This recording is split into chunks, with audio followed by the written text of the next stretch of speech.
Let us pray. As Canadians and as Albertans, we give thanks for the precious gifts of freedom and peace which we enjoy.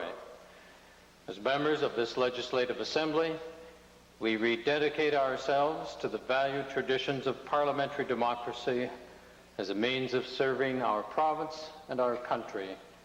Amen.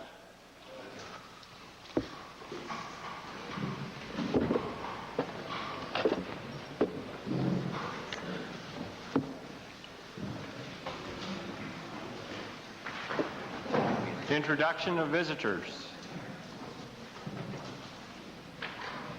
Presenting petitions. Thank you.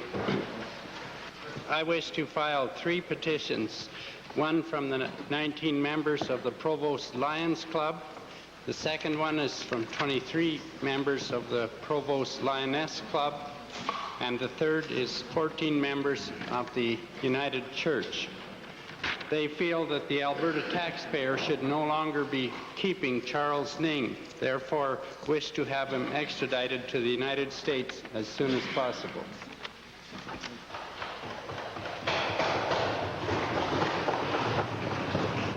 Reading and receiving petitions. Presenting reports by standing and special committees. Notices of motions. Introduction of bills. Thank you. The member for Calgary-McCall. Mr. Speaker, I request leave to introduce Bill PR 6. The bill will clarify the charitable objects of the Foundation and provide for the indemnification of its officers when carrying out their duties. The honourable member for Calgary-McCall has moved first reading of Bill PR 6, Calgary Research and Development Authority Act 1989. Those in favour of giving consent to first reading, please say aye. Aye. Opposed, please say no. So ordered. Bill number PR 6, Calgary Research and Development Authority Act 1989, introduced by the honourable member, Mr. Nelson, is now read a first time. Thank you. Member for Calgary-McCall. Mr. Speaker, I request leave to introduce Bill PR 7, Calgary Foundation Amendment Act 1989. Mr. Speaker, the bill will affect a number of amendments to the Constitution and administration of the authority and consolidate amendments passed in 1986 to give the authority a new act.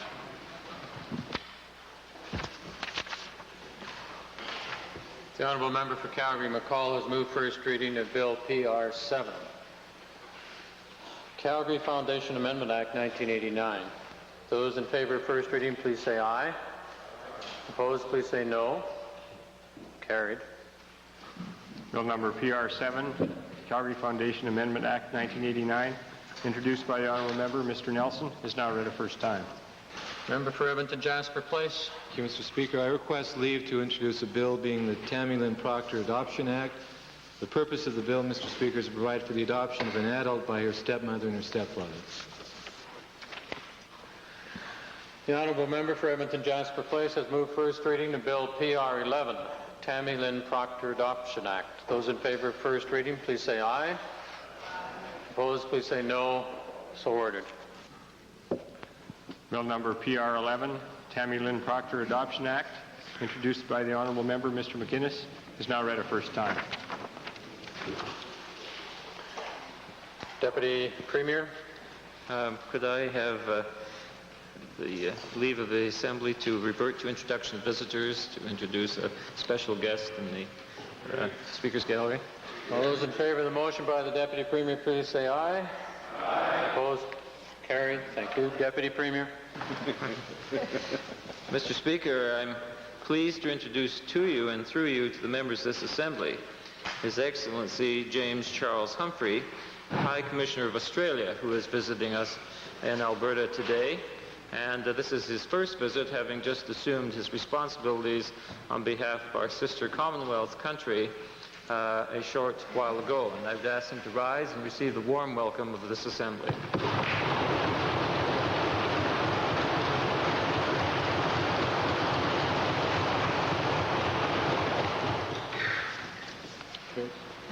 Tabling returns and reports. The Minister of Family and Social Services.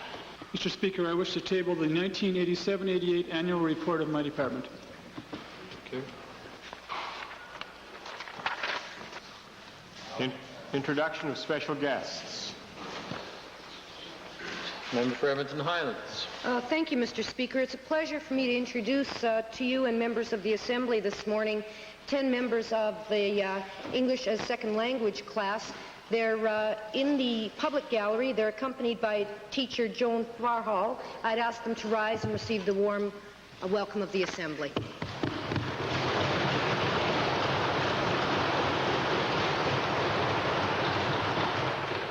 Member for Edmonton Centre. Thank you, Mr. Speaker. I'd like to introduce to members of the Assembly 25 students from the Alberta Vocational Centre who are visiting with us this morning with their teachers Stella Gammy, Bonnie Kupina, and Trish Lesky. I'd ask that they please rise and receive a Good Friday morning welcome from members of the Assembly.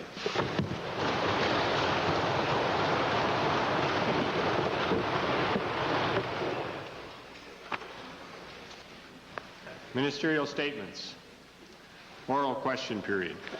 Mr. Speaker, to the Premier.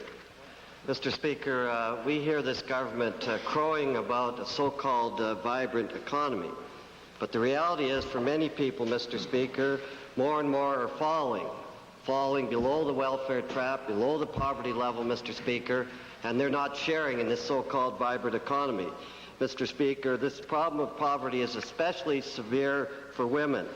50% of Alberta's single-parent families headed by women live in poverty, Mr. Speaker. And they're not all in social allowance, Mr. Speaker. We have thousands of working poor, most of them women in this province. My question to the Premier is, what is the Premier prepared to do, something concrete, to solve this growing problem, especially for women of the working poor, rather than holding conferences and talking about the family, Mr. Speaker? Hear, hear. Well, Mr. Speaker, the government, of course, has been working on this matter very vigorously over the past 3 to 4 years.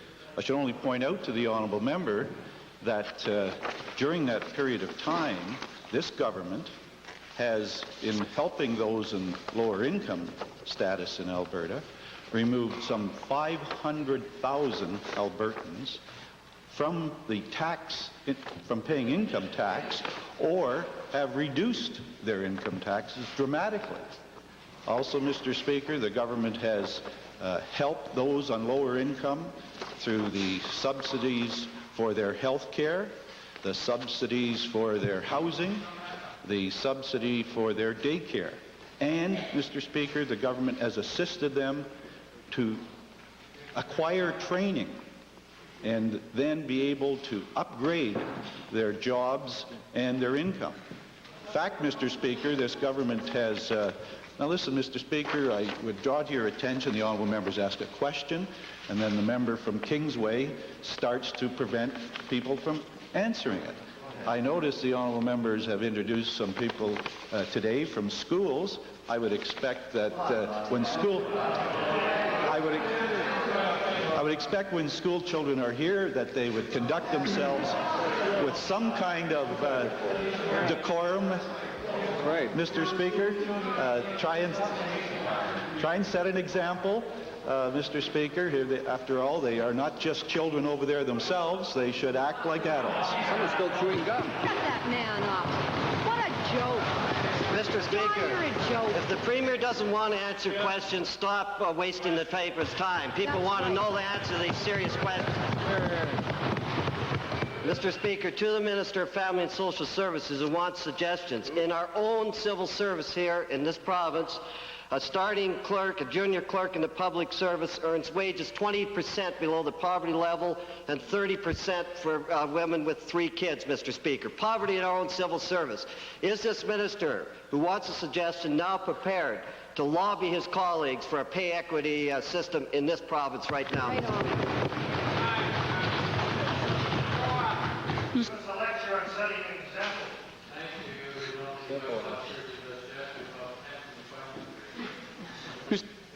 Mr. Speaker, I think it would be helpful if I took the time to define what it is when we talk about the poverty line, because the members opposite would have us believe that if someone was living below the poverty line, that they were lying frail on the streets and starving to death.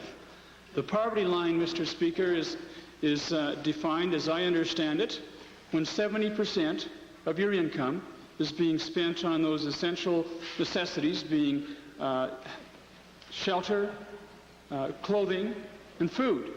And yes, there are a considerable number of Canadians that fall below the poverty line based on that criteria.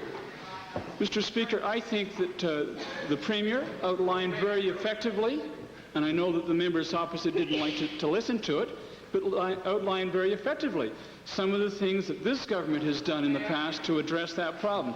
I should also say, Mr. Speaker, that the trend indicates, fortunately, that the poverty rate is starting to decline, particularly in this province. True. Mr. Speaker, that's an absolute fib to this legislature. We've talked about this, Mr. Speaker. Mr. Speaker, what a callous attitude. I'm going to move over to the minister responsible for women, who at least should care about poverty with women, Mr. Speaker. And my question to this minister, is she prepared to lobby her colleagues to at least deal with the civil service and start to bring in a pay equity program and deal with these problems seriously, Mr. Speaker?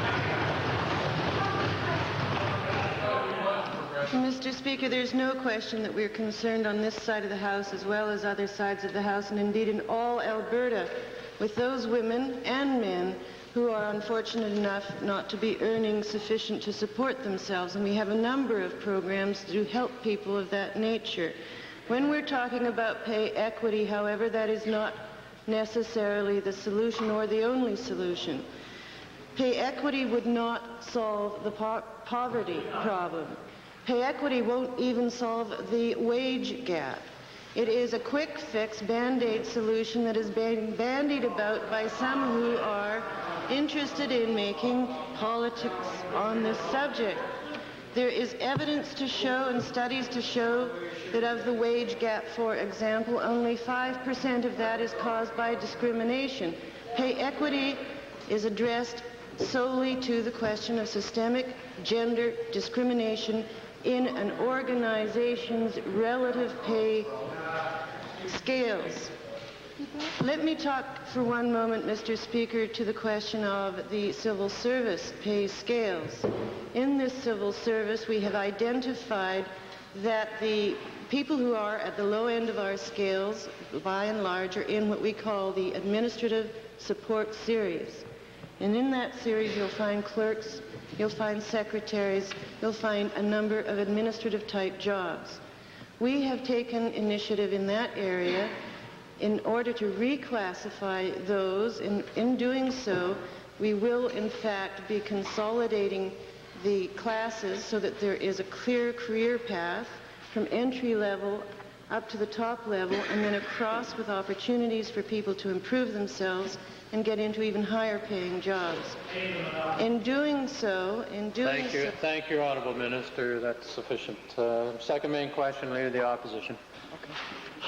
Mr. Speaker, I'd like to designate my second question to the member from Edmonton Calder, Mr. Speaker. Mr. Speaker, yesterday in this Assembly, the Minister of Family and Social Services stated that his government will continue to make sure that the needs of individuals on social assistance will be met as it relates to food, shelter, and clothing. Last December, the Department of Consumer and Corporate Affairs released figures outlining the costs of feeding and clothing children.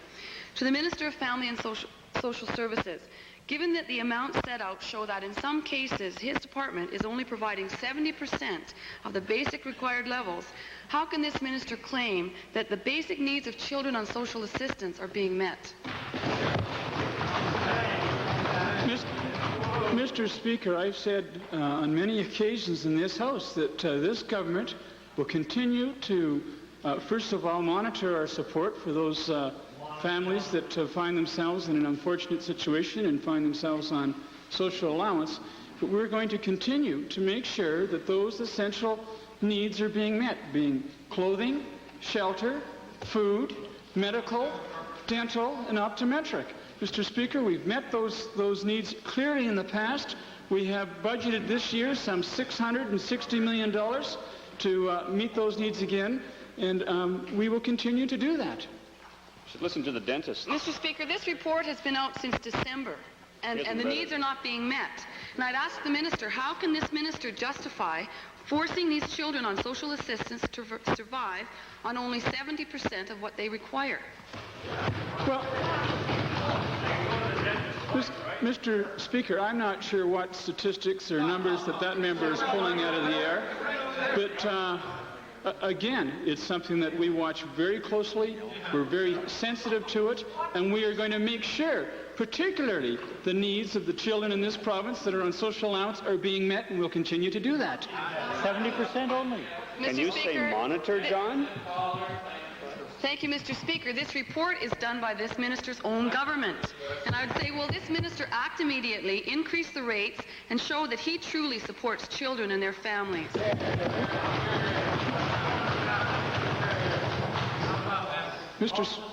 Mr. Speaker, I've answered that question 2 times already, and again I will underscore this government's commitment to making sure that Albertans who need our help are going to continue to receive our help and support. Edmonton Glengarry, Leader of the Liberals. Mr. Speaker, in February, the government introduced its flagship bill, the Senatorial Selections Act. Much bravado came from the government when that was done. After the election, the government talked about having the elections held at the same time that municipal elections were to be held in October. Since then, we have waited, and we have waited, and we have waited. We've had some minor tinkering with the bill, but nothing that would justify the delay that we're now seeing. There's been ample opportunity for the Deputy Premier to bring forward the bill for second reading, but it now appears that it's not probable that this bill will be dealt with during this session. My question to the Deputy Premier is this: is the Minister aware of how suspicious and phony it now appears that while he uses puffery to show support for Senate elections, he drags his feet on the matter, making it less likely that this session will deal with the bill? Well, Mr. Speaker, talk about puffery and phony. I guess it's because the honourable member for Glengarry is so new to the House that he doesn't understand the process, that he doesn't realize that when the bill is brought forward for first reading, as it was this week, where was he? I thought he was in the House. Doesn't he know?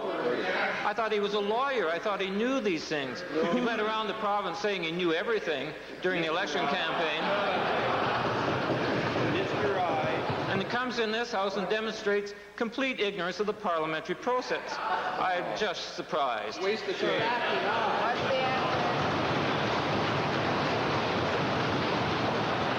Mr. Speaker, forget the shenanigans, Mr. Deputy Premier. When will you bring it down for second reading? When will you do it? Point your finger. This is, well, I do want to be kind to new members. I perhaps was unkind in my opening comments because we must take some people and lead them by the hand through the parliamentary process, and it's obvious that the Liberal leader is in that category. In due course, Mr. Speaker, we will come to second reading with the bill, and I look forward to support from all honourable members of the Assembly. Mr. Speaker, I'd like to ask this of the Premier. Isn't the real reason for the delay in bringing forward second reading is because you've had pressure brought to bear on you from your Conservative pals in Ottawa who don't want this bill to come forward? Mr. Speaker,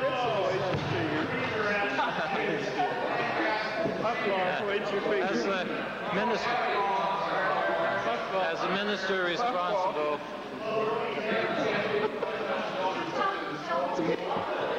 Order, please. I know it must be Friday,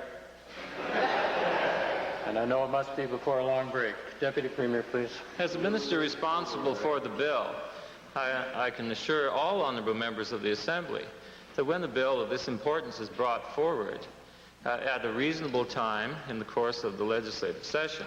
It is the intention of the government to proceed with it. Whether the honourable leader of the Liberal Party knows his way around here yet or not is questionable.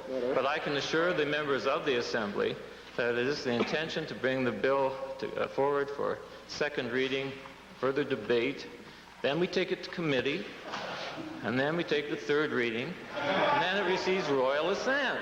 So if the honourable member, the leader... Thank you.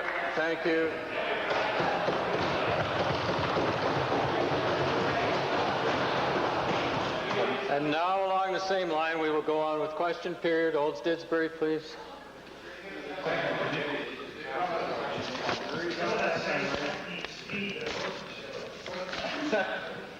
Thank you, Mr. Speaker. We all recognize the changing structure of the family, and our Premier in estimates last night highlighted Alberta's leading role in this recognition.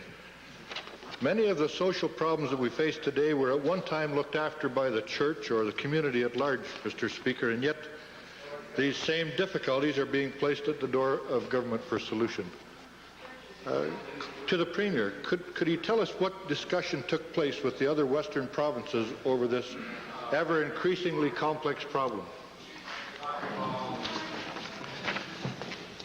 Mr. Speaker, I was extremely pleased that in a short period of time, the Government of Alberta has been able to highlight the importance of this foundation unit in our society and bring it to the attention of other governments and be able to, in a short period of time, have it as an agenda item on a Western Premiers Conference, and it will be moving to the annual Premiers Conference, Mr. Speaker, and be able to have all of the members of the Premiers Conference, the Western Premiers Conference, endorse the leadership that Alberta is showing here and make a commitment, as in the communique number 6, strengthening the family. Because, Mr. Speaker, they realize, as we realize, that with the pressures now existing in our society, there are so many areas in which a government cannot provide all the answers that members of our society must again turn to a foundation that they can count on, the community, the church, and the family. And I'm extremely pleased that my colleagues, the premiers of Western Canada, have endorsed Alberta's leadership, have expressed an endorsation of our Family Day, and recognize the importance that emphasizing the family will have in dealing with matters of social concern in the coming months and years. Yes, Mr. Speaker. Then could the Premier tell us what specifics were developed, if any, with these provinces for long-term solutions or even recognition of some of the problems encountered by these families? Mr. Speaker, of course, they have pulled together into a national symposium on the family in July in Saskatchewan. This is going to be supported by our government and, of course, attendance, and all of the governments in Canada will be participating. As well, Mr. Speaker, a focus such as Alberta is bringing to this issue through our Department of Family and Social Services and the creation by law of a Family Day, which should lead to a family week of celebration and attention in this province. But more than that, Mr. Speaker, an awareness that sometimes eager governments wanting to help bring dollars, bring huge bureaucracies and huge budgets can sometimes elbow out the family members, volunteers, community service people who can provide these services and pulling together the stresses in our social life these days. And the family, I believe, is going to be the key in achieving this. Yes, Mr. Speaker. recognizing all that the Premier has said, will he commit this government to taking a leading role at that symposium in Regina in July?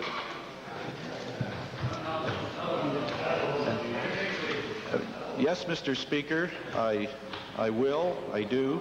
Our government will be providing both funds and support from attendance. Our Minister of Family and Social Services may want to add to my answer because he will be attending that conference. Vegreville, followed by Edmonton Gold Bar, then Bow Valley. Thank you, Mr. Speaker. I'd like to thank the Premier for helping to cure my insomnia.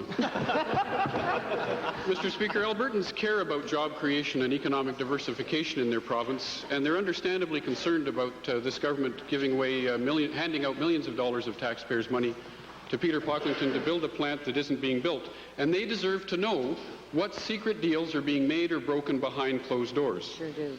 Mr. Speaker, Albertans have the right to expect answers and deserve better than what they got yesterday from the Minister of Agriculture, who said, and I quote, "I'm not prepared to share with the House any discussions that I've had with any processors in the province." My question to the Minister of Agriculture, given his statement yesterday that there's sufficient hog slaughter capacity in the province at this time, what advice is he giving to his colleague, the Minister of Economic Development, about the $6 million they've already spent to build a hog slaughter plant in southern Alberta? To build or not to build? Mr. Speaker, I tried to make it clear to the honourable member yesterday that the Department of Agriculture is not involved in any loans or loan guarantees with relation to these plants. I did indicate to the House, as the member from Vegreville very well knows, that at this point in time, all hogs that are produced in this province are slaughtered in this province, with the exception of very few that cross the line into the United States. I did also indicate that I agreed there was a need for further processing capacity in the province, and as the hog industry grows, there will undoubtedly be a need for new kill capacity. Well, if there's sufficient hog slaughter capacity now, and there was a year ago, whose brilliant idea was it to commit $67 million of taxpayers' money to Mr. Pocklington in light of these facilities? I believe I also indicated to the honourable member and to the House yesterday that there's an ongoing rationalization in that industry, and that plants do become old, plants do become outdated, plants do need replaced, and I believe I also indicated that where that replacement occurred to a large extent depends upon the private sector, which responds to the agricultural demand.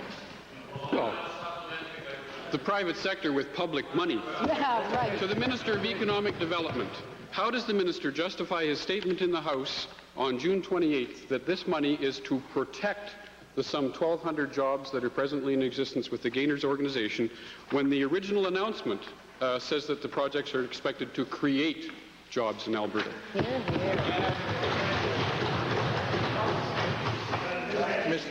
Mr. Speaker, it's important that one review the record as to when this loan guarantee was offered, and we underscore the word loan and loan guarantee.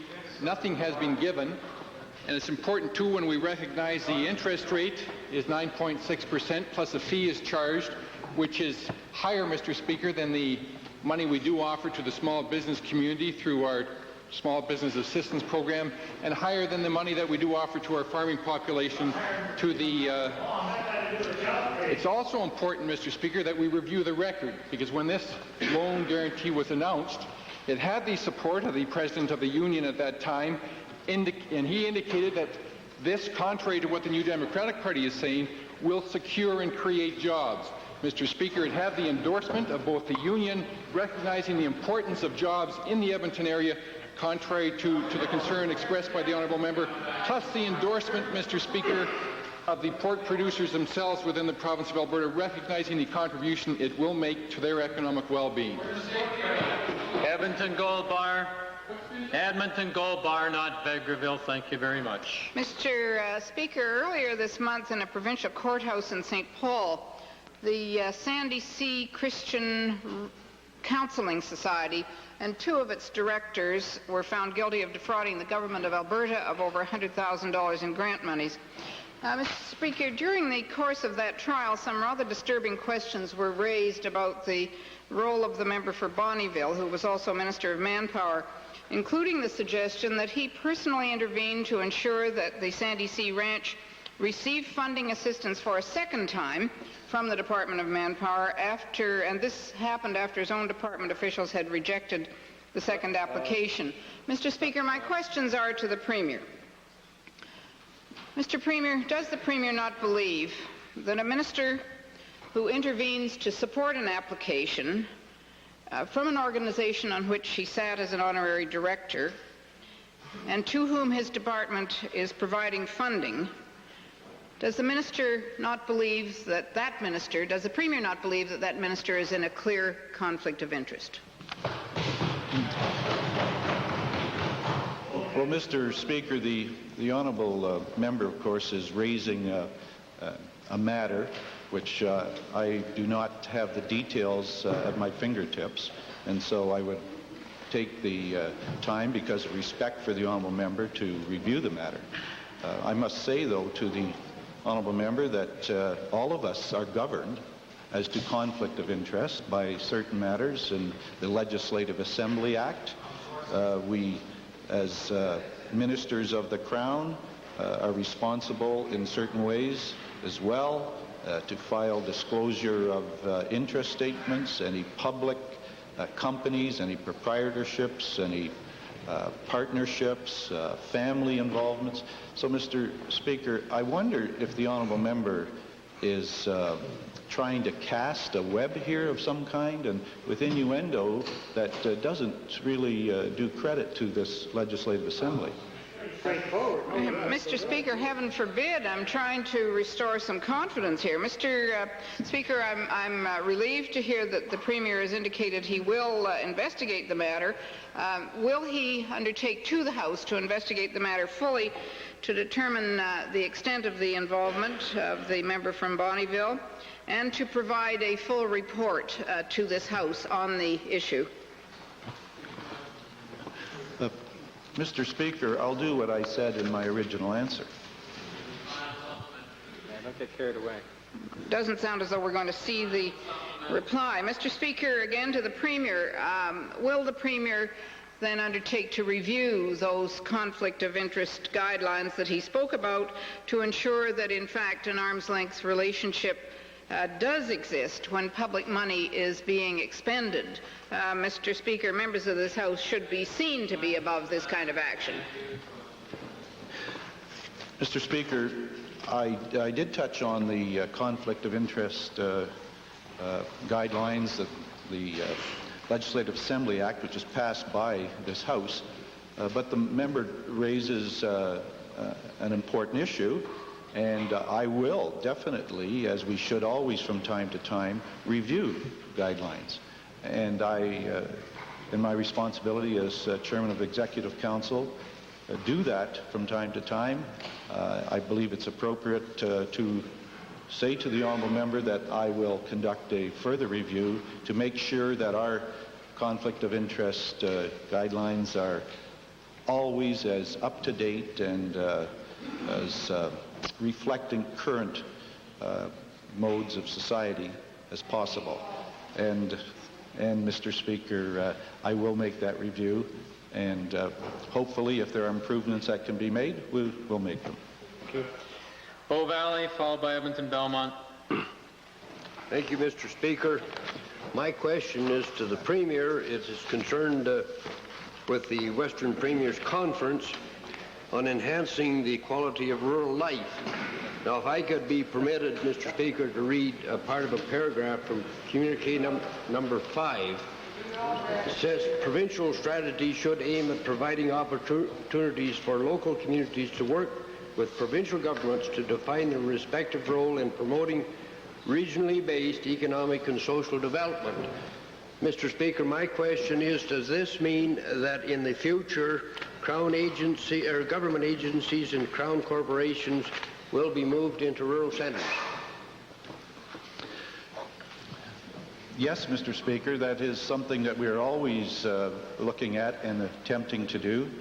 As a matter of fact, not just Crown agencies and government operations, but when there are projects that are coming to our government seeking provincial approval, in many cases we ensure that the corporations and projects who are developing projects take a very good look and indeed are urged to locate throughout the province.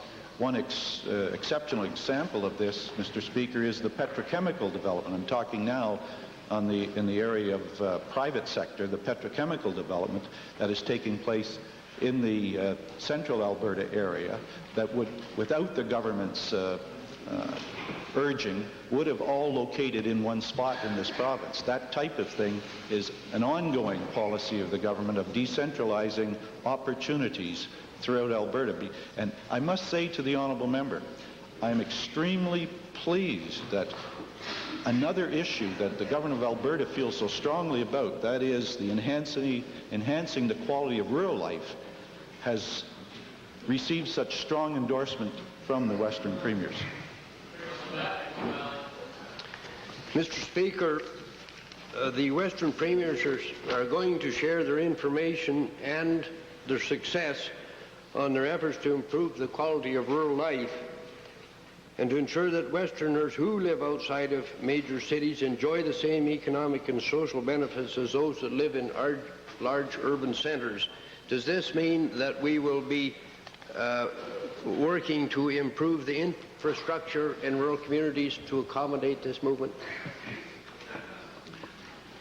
Yes, Mr. Speaker, and it's obvious that we wouldn't have the reason we are having this consultation process amongst the governments is that we don't have all the successful examples, and therefore if our colleagues in British Columbia, Saskatchewan, or Manitoba have additional ways of supporting the quality of life in our smaller communities, then we'll be able, by exchanging views, be able to move more quickly and more effectively in this area. There's no question such things as the paving of the secondary highway system, providing a quality of life, access, transportation in smaller centers, the distance education, that type of thing as well, Mr. Speaker, are all important initiatives that we must follow up on. Thank you, Mr. Speaker. Looking at the economic side of it, would the Premier indicate whether this would cost the province money, or would it save the province money to have, or at least have our Crown corporations and government agencies outside of the major cities?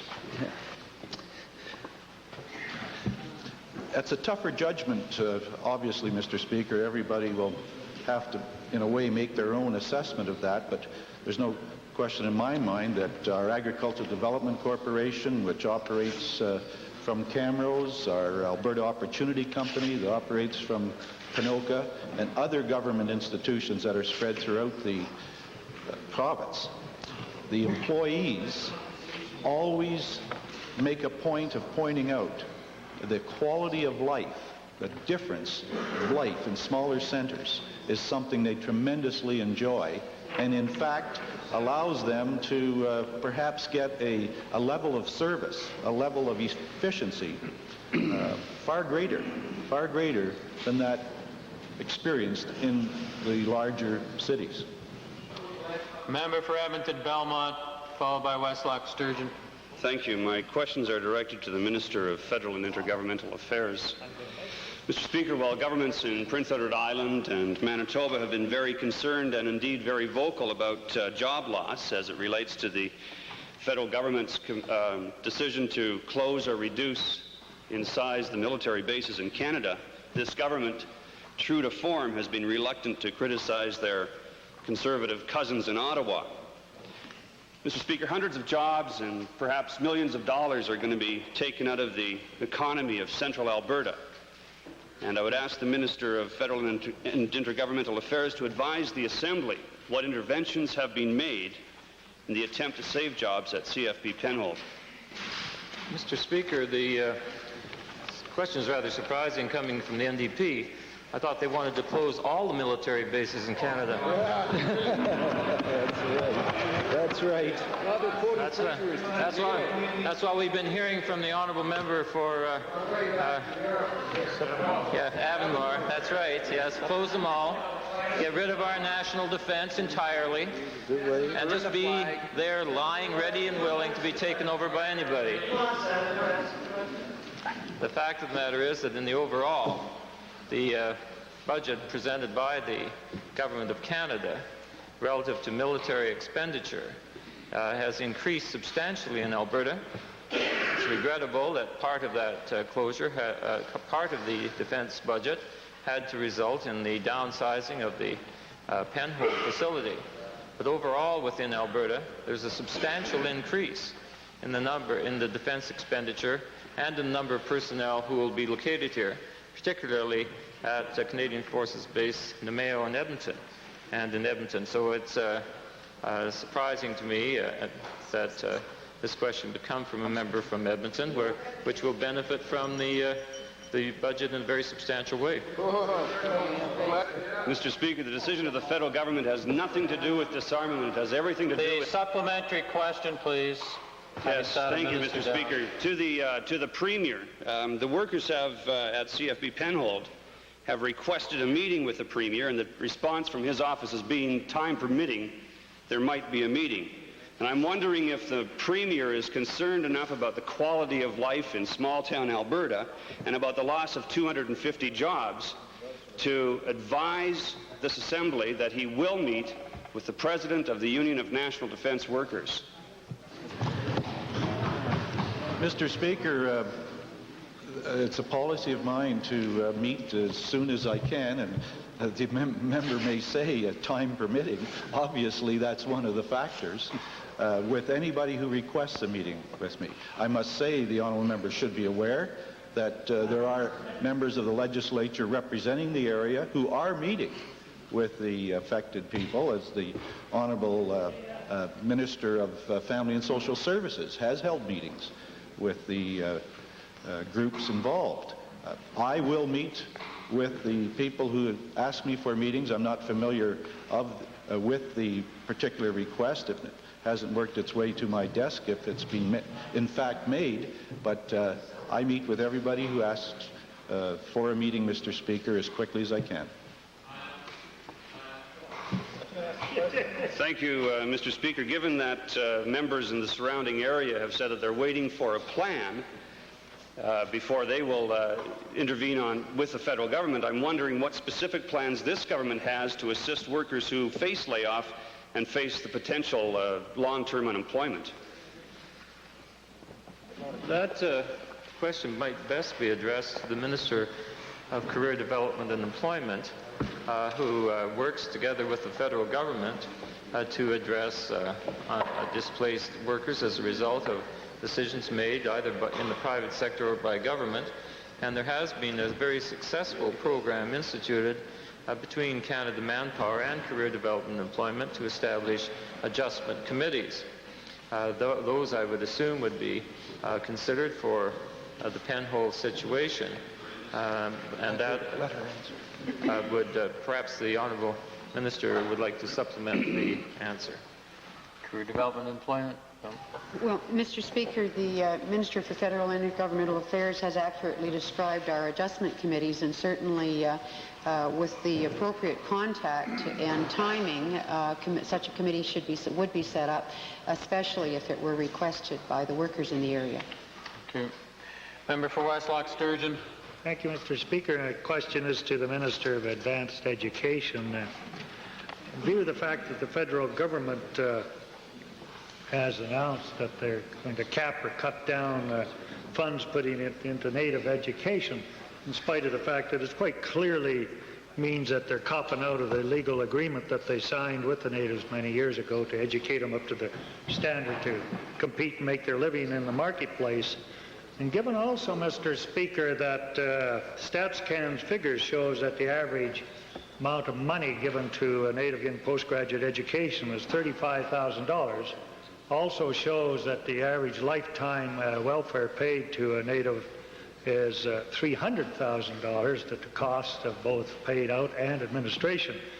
Clearly then there's a tremendous economic advantage to making sure the federal government honors their commitment. My question then to the minister is that in view of the tremendous cost that will fall back onto the provincial government if the federal government does not go through with educating as all those that wish to have a post-secondary education and the consequent fallout in their cities, has the minister made a representation to the federal government asking them to keep their commitment on educating post-secondary education for natives?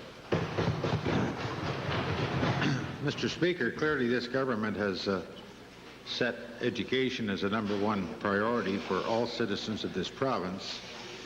The policy of the government of Alberta, as the honourable member may be aware, is not to fund post-secondary education in areas where the government of Canada has sole responsibility, and that's on reservations. This government is strongly supportive, however, of the commitments of the government of Canada dealing with the Native people, and that is funding the students and programs in their own jurisdiction, i.e. the reservations. Mr. Speaker, though, in view of the fact that you've said that you're a strong supporter, I still would like to hear an answer to whether or not you've made a presentation to the federal government, because has the minister, for instance, made any sort of an estimate on what the cost will be to Albertans if the federal government goes ahead with their plans and cutting back the funding of post-secondary education for our Native population? What will we be required to dig out of our pockets to make up to the federal government? Well, Mr. Speaker, perhaps I was not abundantly clear, but when the situation developed with regard to post-secondary education and reservations, the government of the province of Alberta, through advanced education, offered to become involved in that process. And this government was told, perhaps not so politely, by both the government of Canada and the Native people of Alberta to stay out of the issue. It was an issue between the Native people and the government of Canada. Mr. Speaker, it says what we always suspected: when the federal government tells you to butt out, you butt out. The natives want you in there fighting for them. We want you in there fighting for them. Can you give a reason? Can you give a reason, Mr. Speaker? Can he give a reason why he took the federal advice to tuck his tail between his legs and take off? Why didn't he fight back? Mr. Speaker, the honourable member for Westlock Sturgeon is talking about my predecessor. Unfortunately, he's not here to defend himself. The honourable member obviously can't hear. I just stated, and I say again for the honourable member, the Native people of this province, and they're the people this government's concerned about, had asked Alberta not to become involved in the issue between the Native people, the Treaty Indian, and the government of Canada, and this government obeyed their wishes. Athabasca Lac-La-Biche, followed by Edmonton Jasper Place. Mr. Speaker, my question is directed to the Honourable Premier of Alberta. For generations now, the Métis people of Alberta have been struggling socially and economically, and this really shows up in my riding, because I have a riding that has 95% of my constituents that are on welfare are of Métis origin. In fact, if we listen to the socialist policies of the opposition, more of them will be on welfare. My question... Please. Order. Let's have a little more courteous reception of the House, please. Athabasca Lac-La-Biche. The Métis people from that constituency are ready for a change, and we deserve it. My question to the Premier is, what action is he taking to address this serious issue?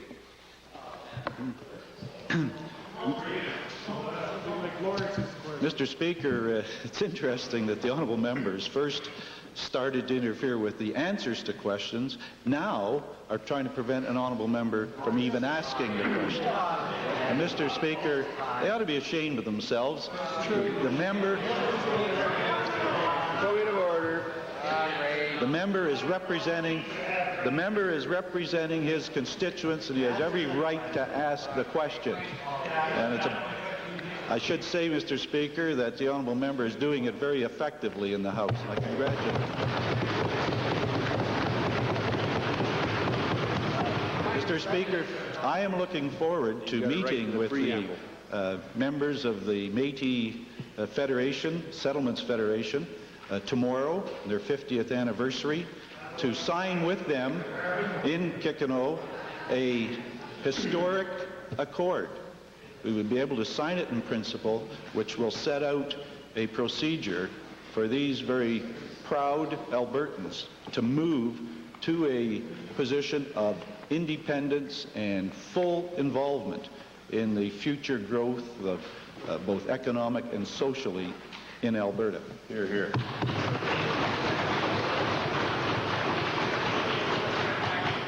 My second question to the Premier is what action is he taken to address the issue of the balance of the Métis people of Alberta? That numbers, I believe, over 40,000 now.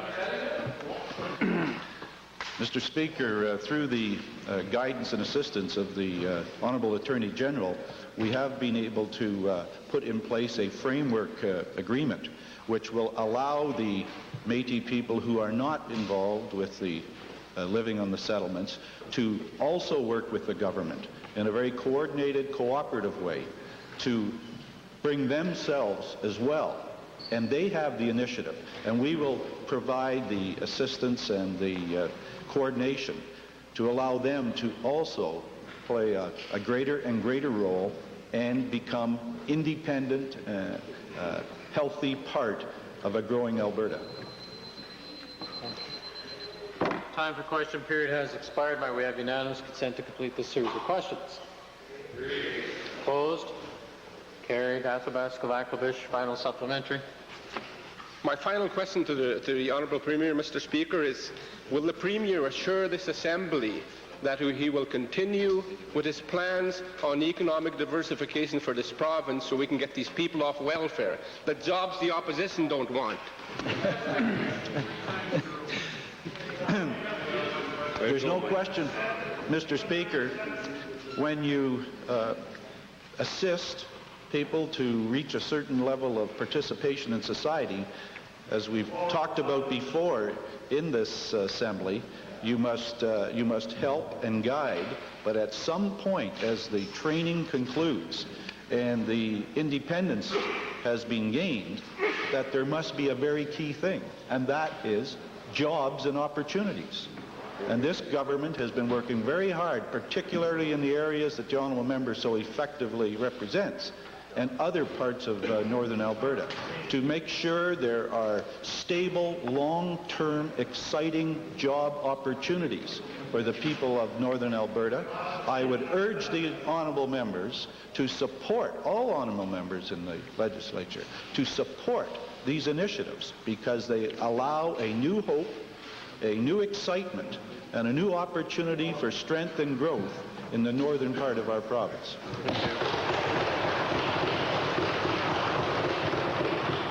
Orders of the day.